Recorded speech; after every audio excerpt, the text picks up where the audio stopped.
Ya teman-teman semua, balik lagi di Kapia News, masih membahas kaos Subang. Ini kalau kita bicara tentang Danu mungkin banyak ya yang harus dibahas, dan kemarin kan gua upload ya tentang kesaksian Danu, kesaksian Yoris, agar kita nih mulai pembahasan ya teman-teman, sebelum nanti sidang seminggu lagi gitu kan. Kita bahas satu-satu gitu kan, mungkin ada kejanggalan Danu atau enggak gitu kan, atau ada kejanggalan Yoris atau enggak di sini. Di video kali ini kita bahas tentang Yoris kemarin ya teman-teman, tentang kesaksian Yoris dan juga bagaimana dia disudutkan oleh Pak Rohman gitu kan ya. Di sini apa yang mau gue bahas ya, tentunya di sini gue akan beri judul ya, Pak Rohman malah menguatkan alibi Yoris ya, itu yang akan gue bahas gitu. Dan mungkin teman-teman ada yang setuju, ada yang enggak, teman-teman tinggal komentar di bawah gitu ya. Kenapa gue bilang kayak gitu kan ya. Jadi kenapa lu bilang kayak gitu bang gitu mengenai Pak Rohman malah menguatkan alibi Yoris gitu ya. Sepertinya Pak Rohman ini seperti tidak punya data yang kuat tentang Yoris gitu ya. Mungkin para netizen lebih tahu ya kejanggalan Yoris dan segala macam gitu kan, yang harusnya dibahas di pengadilan ya gitu ya, atau di persidangan. Yang pertama itu mungkin semua masyarakat netizen gitu semuanya malah menjadi mendukung Yoris ya, karena di sini Pak Rohman menyinggung ya mengenai ibunya gitu ya, Ibu Tuti, yaitu korban sendiri gitu ya, mengenai dulu apa ya, Yoris pernah menyakiti Ibu Mimin, dan situ dia langsung terpancing gitu emosinya. Dan di sini memang Pak Rohman tujuannya memang itu ya, goalnya untuk hal tersebut, agar Yoris ini emosinya terpancing gitu, agar masyarakat sepertinya tahu bahwa Yoris itu orangnya suka marah-marah gitu kan ya. Bahkan dulu kan pernah di sekolahan ya, menurut MBS kan dulu pernah melihat juga Yoris marah-marah ke Pak Yosef gitu. Seperti Pak Rohman ingin menguak sisi Yoris yang itu gitu kan ya, bahwa Yoris ini jelek di mata masyarakat dan hakim, bahwasanya dia suka menyakiti, marah-marah kan seperti itu. Namun sepertinya di sini netizen tidak berpikir seperti itu ya. Kita sebagai ya orang biasa pun, jika ibu kita gitu kan ya disakiti oleh orang lain, bahkan dipukul gitu kan ya, itu pasti sampai ke ujung dunia pun kita kejar gitu kan, dan itu sangat wajar banget. Dan itu mungkin satu kesalahan Pak Rohman juga menurut gue ya. Jadi wajar kalau Yoris tidak terima. Banyak yang netizen juga beranggapan Yoris emosi seperti itu. Bahkan kalau netizen dalam posisi itu, kita mungkin lebih emosi lagi daripada Yoris gitu kan. Jika disinggung mengenai ibunya yang waktu itu disakiti, kita pasti tidak terima ya kalau ibu kita disakiti gitu posisinya. Seperti itu ya. Namun di sini Pak Rohman berhasil memancing emosi Yoris gitu kan ya, posisinya di situ. Jadi Pak Rohman ya bertanya ya, benar tidak nyakitin Ibu Mimin kan kayak gitu. Ya Yoris jujur ya jawab benar gitu kan ya, langsung dia tersulut emosi. Di situ disakiti Pak, ibu saya gini gitu, bahkan mau dikeroyok tuh, jalan cagak dia bilang gitu kan. Terus ya mau nggak mau ya, dia memang sebagai anak sudah kewajibannya harusnya gitu kan ya, untuk melindungi ibunya. Di sini poinnya apa bang? Di sini poinnya itu Pak Rohman ya tanpa disadari malah menguatkan alibi Yoris, bahwasanya Yoris tidak mungkin menyakiti Ibu Tuti dan Amel. Bahwasanya selama ini kan ya Pak Rohman, bahkan Pak Yosef menyudutkan Yoris dari dulu gitu kan, dan menuduh Yoris gitu kan. Namun jika pernyataan Pak Rohman seperti ini, itu malah menguatkan alibi Yoris, bahwasanya Yoris ini sangat melindungi ibunya dan tidak mungkin menyakiti ibunya. Kalau misalkan Yoris ada yang mau disakiti, tentunya itu papanya sendiri dan Ibu Mimin. Itu malah kuat karena pernah ya menyerang papanya juga, menyerang Bu Mimin juga gitu kan, namun tidak menyerang Ibu Tuti dan Amel tentunya kayak gitu. Jadi ya bahwa Yoris tidak mungkin menyakiti Ibu Tuti dan Amel ya karena hanya Yoris ya yang bisa membela keluarganya. Di sini Pak Yosef sendiri kan pada saat kejadian tersebut ya hanya diam ya. Bahkan ya Yoris juga pernah dulu berkata ya, bahwasanya jika Ibu Tuti membahas-bahas atau menyinggung masalah Bu Mimin, malah Pak Yosef tuh marah-marah gitu kan ya. Dan yang melindungi Bu Tuti itu ya cuman Yoris kan kayak gitu. Di sini malah Pak Rohman malah menguatkan alibi Yoris ya, kayak gitu.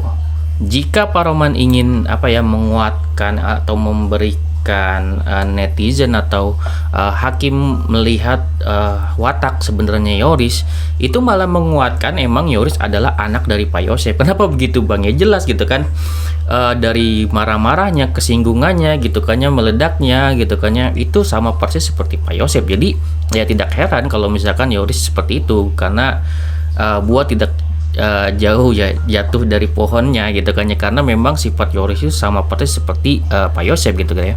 Ya seperti apa tuh kan disinggung ya, kenapa Yoris suka cengar-cengir gitu kan ya, suka marah gitu kan, itu kan dari sifat Pak Yosef banget jika teman-teman dari awal gitu kan, bahkan pada saat Ibu Tuti pada saat itu wafat gitu kan, dia meninggal di kejadian itu kan, Pak Yosef juga sempat kayak dada gitu kan ya, masih tawa-tawa juga gitu, dan mungkin sifatnya seperti itu. Dan jika memang Yoris disinggung masalah seperti itu juga, ya itulah gitu kan, Yoris seperti ayahnya sendiri gitu kan, memang mungkin sifatnya seperti itu, suka cengah-cengir seperti Pak Yosef.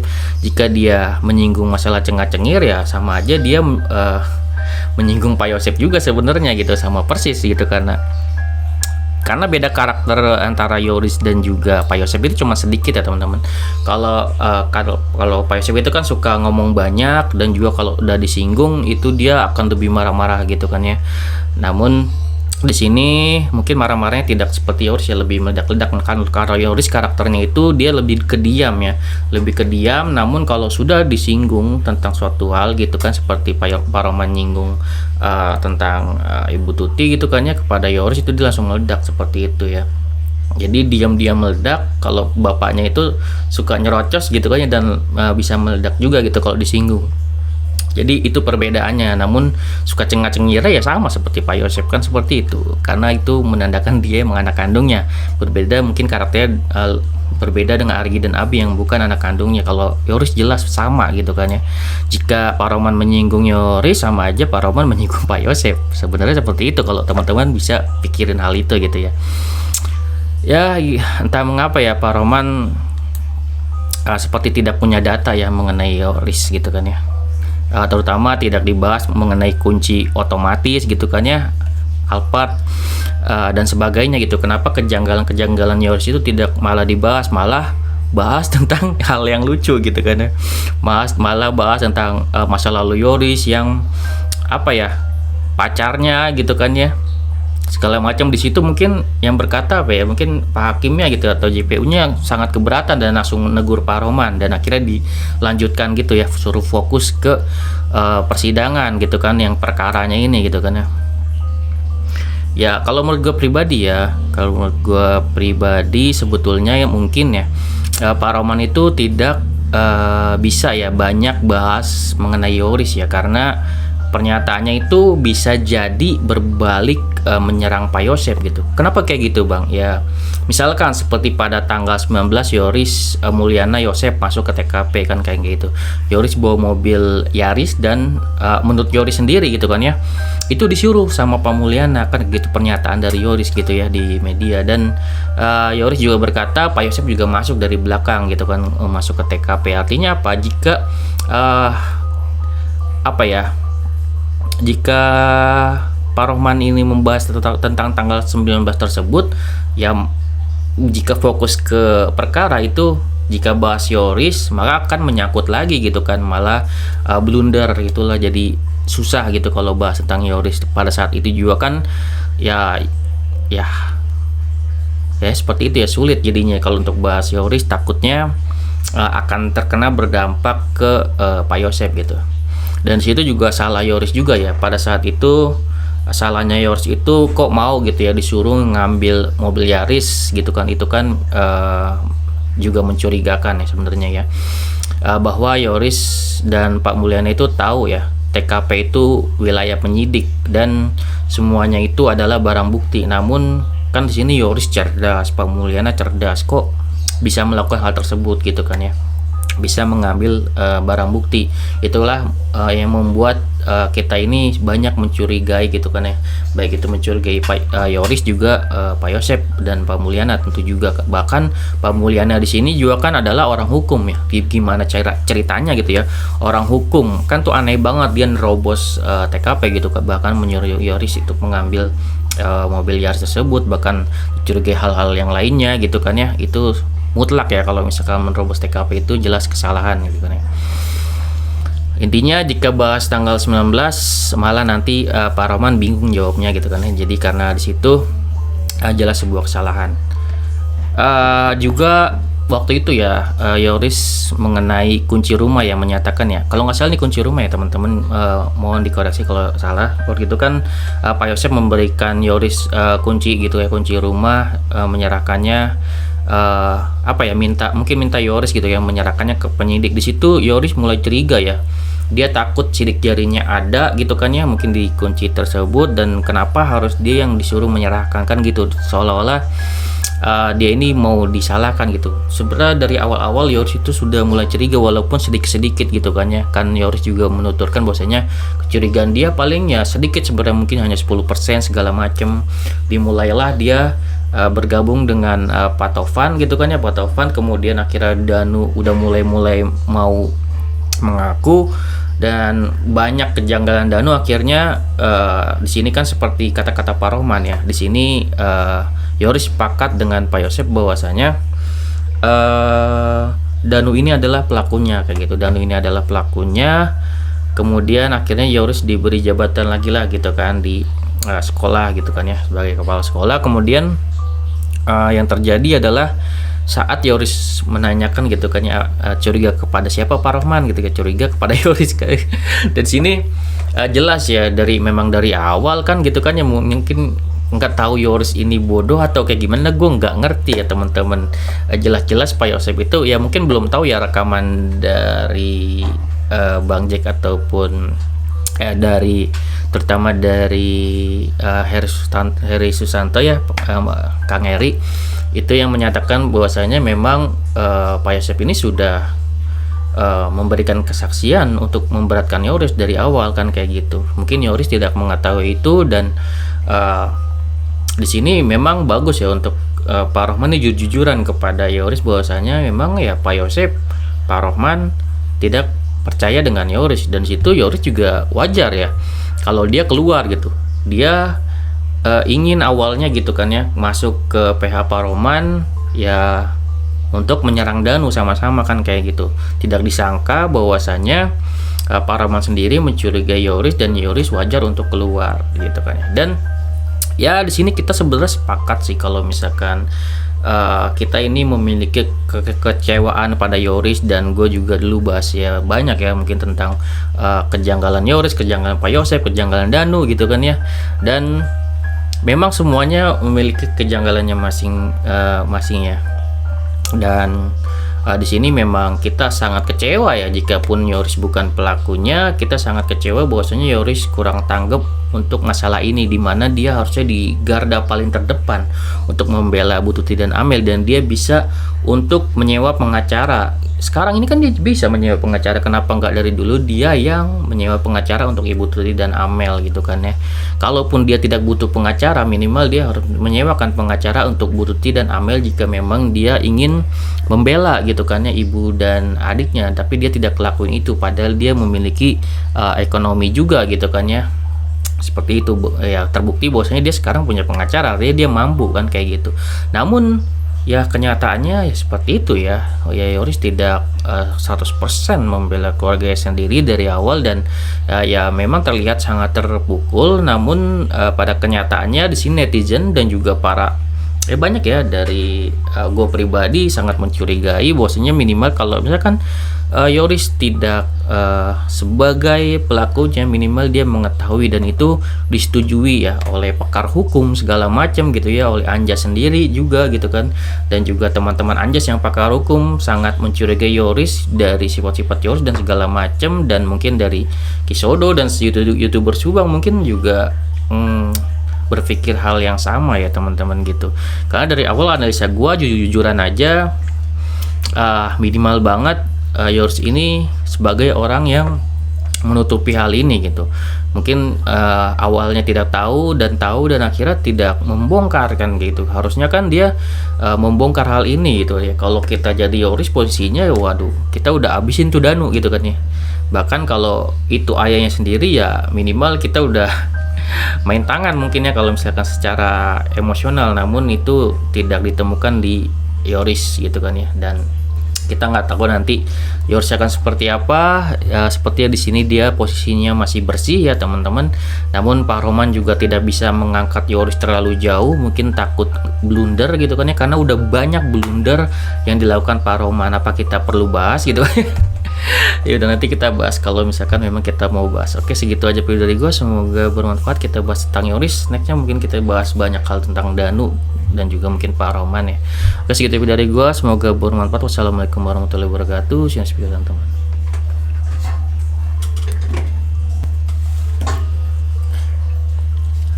Ya teman-teman semua, balik lagi di Kapia News, masih membahas Kaus Subang. Ini kalau kita bicara tentang Danu mungkin banyak ya yang harus dibahas, dan kemarin kan gue upload ya tentang kesaksian Danu, kesaksian Yoris, agar kita nih mulai pembahasan ya teman-teman, sebelum nanti sidang seminggu lagi gitu kan. Kita bahas satu-satu gitu kan, mungkin ada kejanggalan Danu atau enggak gitu kan, atau ada kejanggalan Yoris atau enggak di sini. Di video kali ini kita bahas tentang Yoris kemarin ya teman-teman, tentang kesaksian Yoris dan juga bagaimana dia disudutkan oleh Pak Rohman gitu kan ya. Di sini apa yang mau gue bahas ya, tentunya di sini gue akan beri judul ya, Pak Roman malah menguatkan alibi Yoris ya, itu yang akan gue bahas gitu. Dan mungkin teman-teman ada yang setuju, ada yang enggak, teman-teman tinggal komentar di bawah gitu ya. Kenapa gue bilang kayak gitu kan ya. Jadi kenapa lu bilang kayak gitu bang gitu, mengenai Pak Roman malah menguatkan alibi Yoris gitu ya. Sepertinya Pak Roman ini seperti tidak punya data yang kuat tentang Yoris gitu ya. Mungkin para netizen lebih tahu ya kejanggalan Yoris dan segala macam gitu kan, yang harusnya dibahas di pengadilan ya gitu ya, atau di persidangan. Yang pertama itu mungkin semua masyarakat netizen gitu semuanya malah menjadi mendukung Yoris ya, karena di sini Pak Roman menyinggung ya mengenai ibunya gitu ya, Ibu Tuti, yaitu korban sendiri gitu ya, mengenai dulu apa ya, Yoris pernah menyakiti Ibu Mimin, dan situ dia langsung terpancing gitu emosinya. Dan di sini memang Pak Roman tujuannya memang itu ya, goalnya untuk hal tersebut, agar Yoris ini emosinya terpancing gitu, agar masyarakat sepertinya tahu bahwa Yoris itu orangnya suka marah-marah gitu kan ya. Bahkan dulu kan pernah di sekolahan ya, menurut MBS kan dulu pernah melihat juga Yoris marah-marah ke Pak Yosef gitu. Seperti Pak Roman ingin menguak sisi Yoris yang itu gitu kan ya, bahwa Yoris ini jelek di mata masyarakat dan hakim, bahwasanya dia suka menyakiti, marah-marah kan seperti itu. Namun sepertinya di sini netizen tidak berpikir seperti itu ya. Kita sebagai ya orang biasa pun, jika ibu kita gitu kan ya disakiti oleh orang lain, bahkan dipukul gitu kan ya, itu pasti sampai ke ujung dunia pun kita kejar gitu kan, dan itu sangat wajar banget. Dan itu mungkin satu kesalahan Pak Roman juga menurut gue ya. Jadi wajar kalau Yoris tidak terima. Banyak yang netizen juga beranggapan Yoris emosi seperti itu. Bahkan kalau netizen dalam posisi itu, kita mungkin lebih emosi lagi daripada Yoris gitu kan. Jika disinggung mengenai ibunya yang waktu itu disakiti, kita pasti tidak terima ya kalau ibu kita disakiti gitu posisinya. Seperti itu ya. Namun di sini Pak Roman berhasil memancing emosi Yoris gitu kan ya, posisinya di situ. Jadi Pak Roman ya bertanya ya, benar tidak nyakitin Ibu Mimin kan kayak gitu. Ya Yoris jujur ya jawab benar gitu kan ya, langsung dia tersulut emosi. Di situ disakiti Pak, ibu saya gini gitu, bahkan mau dikeroyok tuh, jalan cagak dibilang gitu kan. Terus ya mau nggak mau ya dia memang sebagai anak sudah kewajibannya harusnya gitu kan ya, untuk melindungi ibunya. Di sini poinnya apa bang? Di sini poinnya itu Pak Roman ya tanpa disadari malah menguatkan alibi Yoris, bahwasanya Yoris tidak mungkin menyakiti Ibu Tuti dan Amel. Bahwasanya selama ini kan ya Pak Roman, bahkan Pak Yosef menyudutkan Yoris dari dulu gitu kan, dan menuduh Yoris gitu kan. Namun jika pernyataan Pak Roman seperti ini, itu malah menguatkan alibi Yoris, bahwasanya Yoris ini sangat melindungi ibunya dan tidak mungkin menyakiti ibunya. Kalau misalkan Yoris ada yang mau disakiti, tentunya itu papanya sendiri, dan Ibu Mimin itu malah kuat karena pernah ya menyerang papanya juga, menyerang Bu Mimin juga gitu kan, namun tidak menyerang Ibu Tuti dan Amel tentunya kayak gitu. Jadi uh, jadi ya bahwa Yoris tidak mungkin menyakiti Ibu Tuti dan Amel ya karena hanya Yoris ya yang bisa membela keluarganya. Di sini Pak Yosef sendiri kan pada saat kejadian tersebut ya hanya diam ya. Bahkan ya Yoris juga pernah dulu berkata ya bahwasanya jika Ibu Tuti membahas-bahas atau menyinggung masalah Bu Mimin, malah Pak Yosef tuh marah-marah gitu kan ya. Dan yang melindungi Bu Tuti itu ya cuman Yoris kan kayak gitu. Di sini malah Pak Roman malah menguatkan alibi Yoris ya. Kayak gitu. Jika Pak Roman ingin menguatkan atau memberikan netizen atau hakim melihat watak sebenarnya Yoris, itu malah menguatkan emang Yoris adalah anak dari Pak Yosef. Kenapa begitu Bang? Ya jelas gitu kan. Dari marah-marahnya, kesinggungannya gitu kan ya, meledaknya gitu kan ya, itu sama persis seperti Pak Yosef. Jadi ya tidak heran kalau misalkan Yoris seperti itu, karena buah tidak jauh ya jatuh dari pohonnya gitu kan ya, karena memang sifat Yoris itu sama persis seperti Pak Yosef gitu kan ya. Ya seperti apa tuh kan disinggung ya, kenapa Yoris suka cengar-cengir gitu kan ya, suka marah gitu kan, itu kan dari sifat Pak Yosef banget. Jika teman-teman dari awal gitu kan, bahkan pada saat Ibu Tuti pada saat itu wafat gitu kan, dia meninggal di kejadian itu kan, Pak Yosef juga sempat kayak dada gitu kan ya, masih tawa-tawa juga gitu, dan mungkin sifatnya seperti itu. Dan jika memang Yoris disinggung masalah seperti itu juga ya itulah gitu kan, Yoris seperti ayahnya sendiri gitu kan, memang mungkin sifatnya seperti itu, suka cengah-cengir seperti Pak Yosef. Jika dia menyinggung masalah cengah-cengir ya sama aja dia menyinggung Pak Yosef juga sebenarnya gitu, sama persis gitu, karena beda karakter antara Yoris dan juga Pak Yosef itu cuma sedikit ya teman-teman. Kalau Pak Yosef itu kan suka ngomong banyak, dan juga kalau udah disinggung itu dia akan lebih marah-marah gitu kan ya. Namun di sini mungkin marah-marahnya tidak seperti Yoris ya, lebih meledak-ledak kan. Karena Yoris karakternya itu dia lebih kediam ya, lebih kediam. Namun kalau sudah disinggung tentang suatu hal gitu kan, seperti Pak Roman nyinggung tentang Ibu Tuti gitu kan ya kepada Yoris, itu dia langsung meledak seperti itu ya. Jadi diam-diam meledak. Kalau bapaknya itu suka nyerocos gitu kan ya, dan bisa meledak juga gitu kalau disinggung. Jadi itu perbedaannya. Namun suka cengah-cengir ya sama seperti Pak Yosef kan seperti itu, karena itu menandakan dia emang anak kandungnya. Berbeda mungkin karakternya, berbeda dengan Argi dan Abi yang bukan anak kandungnya. Kalau Yoris jelas sama gitu kan ya. Jika Pak Roman menyinggung Yoris, sama aja Pak Roman menyinggung Pak Yosef. Sebenarnya seperti itu kalau teman-teman bisa pikirin hal itu gitu ya. Ya entah mengapa ya Pak Roman seperti tidak punya data ya mengenai Yoris gitu kan ya.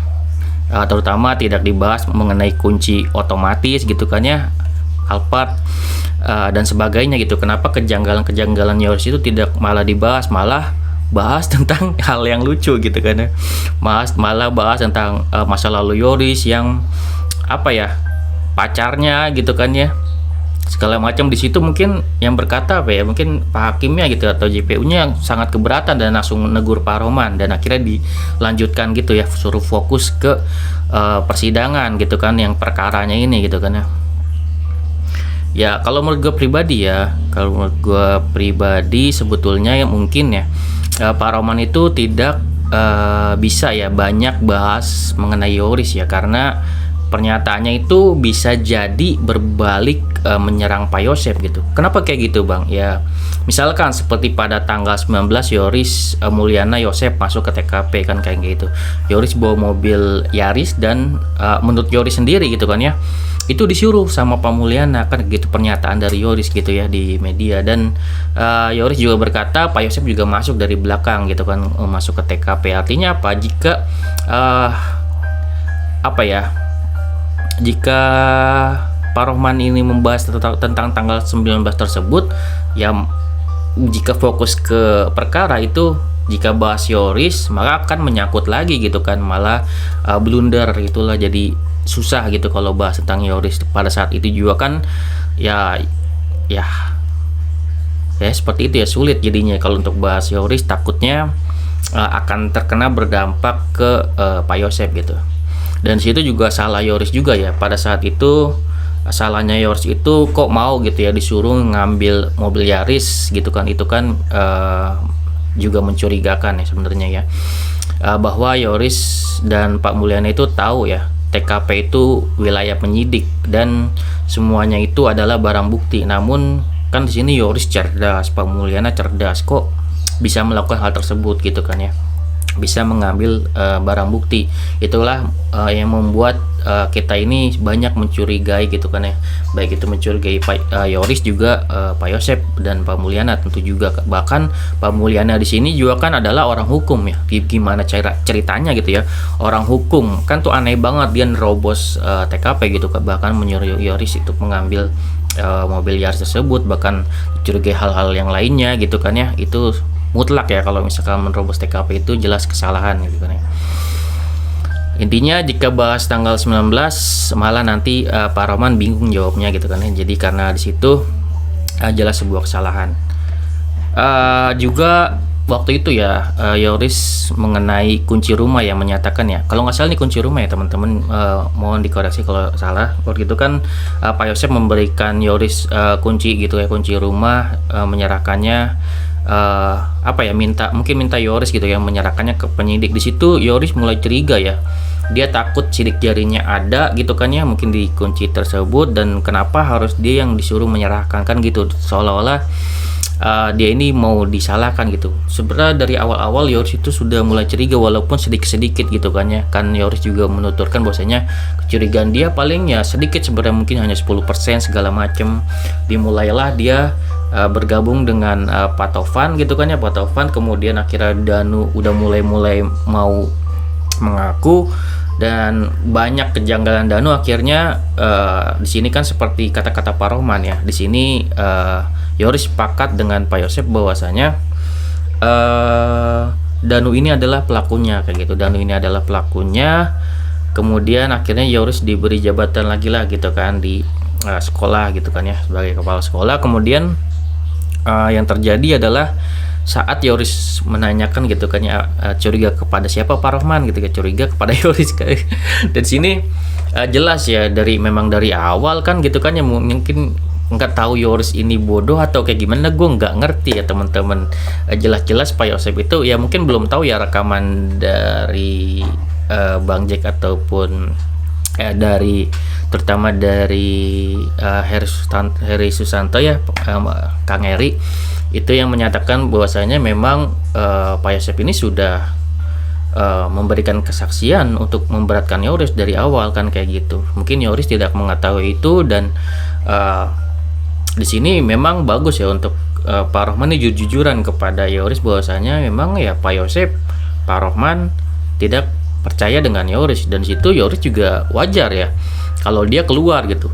Dia ingin awalnya gitu kan ya masuk ke PH Pak Rohman ya untuk menyerang Danu sama-sama kan kayak gitu. Tidak disangka bahwasanya Pak Rohman sendiri mencurigai Yoris, dan Yoris wajar untuk keluar gitu kan ya. Dan ya di sini kita sebenarnya sepakat sih kalau misalkan kita ini memiliki kekecewaan pada Yoris, dan gue juga dulu bahas ya banyak ya mungkin tentang kejanggalan Yoris, kejanggalan Pak Yosep, kejanggalan Danu gitu kan ya. Dan memang semuanya memiliki kejanggalannya masing-masing ya. Dan di sini memang kita sangat kecewa ya, jikapun Yoris bukan pelakunya, kita sangat kecewa bahwasanya Yoris kurang tanggap untuk masalah ini, dimana dia harusnya di garda paling terdepan untuk membela Bu Tuti dan Amel, dan dia bisa untuk menyewa pengacara. Sekarang ini kan dia bisa menyewa pengacara, kenapa nggak dari dulu dia yang menyewa pengacara untuk Ibu Tuti dan Amel gitu kan ya. Kalaupun dia tidak butuh pengacara, minimal dia harus menyewakan pengacara untuk Bu Tuti dan Amel jika memang dia ingin membela gitu kan ya ibu dan adiknya. Tapi dia tidak lakuin itu, padahal dia memiliki ekonomi juga gitu kan ya. Seperti itu ya, terbukti bahwasanya dia sekarang punya pengacara, dia mampu kan kayak gitu. Namun ya kenyataannya ya seperti itu ya. Yoris tidak 100% membela keluarganya sendiri dari awal, dan ya memang terlihat sangat terpukul. Namun pada kenyataannya di sini netizen dan juga para banyak ya dari gue pribadi sangat mencurigai bahwasanya minimal kalau misalkan Yoris tidak sebagai pelakunya, minimal dia mengetahui dan itu disetujui ya oleh pakar hukum segala macam gitu ya, oleh Anjas sendiri juga gitu kan, dan juga teman-teman Anjas yang pakar hukum sangat mencurigai Yoris dari sifat-sifat Yoris dan segala macam, dan mungkin dari Kisodo dan youtuber Subang mungkin juga berpikir hal yang sama ya teman-teman gitu. Karena dari awal analisa gue jujur-jujuran aja, minimal banget Yours ini sebagai orang yang menutupi hal ini gitu. Mungkin awalnya tidak tahu dan akhirnya tidak membongkar kan gitu. Harusnya kan dia membongkar hal ini gitu ya. Kalau kita jadi Yoris posisinya, waduh, kita udah abisin tuh Danu gitu kan ya. Bahkan kalau itu ayahnya sendiri ya minimal kita udah main tangan mungkin ya kalau misalkan secara emosional, namun itu tidak ditemukan di Yoris gitu kan ya. Dan kita nggak tahu nanti Yoris akan seperti apa ya. Sepertinya di sini dia posisinya masih bersih ya teman-teman, namun Pak Roman juga tidak bisa mengangkat Yoris terlalu jauh, mungkin takut blunder gitu kan ya, karena udah banyak blunder yang dilakukan Pak Roman. Apa kita perlu bahas gitu ya udah nanti kita bahas kalau misalkan memang kita mau bahas. Oke, segitu aja video dari gue, semoga bermanfaat. Kita bahas tentang Yoris, nextnya mungkin kita bahas banyak hal tentang Danu dan juga mungkin Pak Roman ya. Oke, segitu video dari gue, semoga bermanfaat. Wassalamualaikum warahmatullahi wabarakatuh. See you next video teman-teman.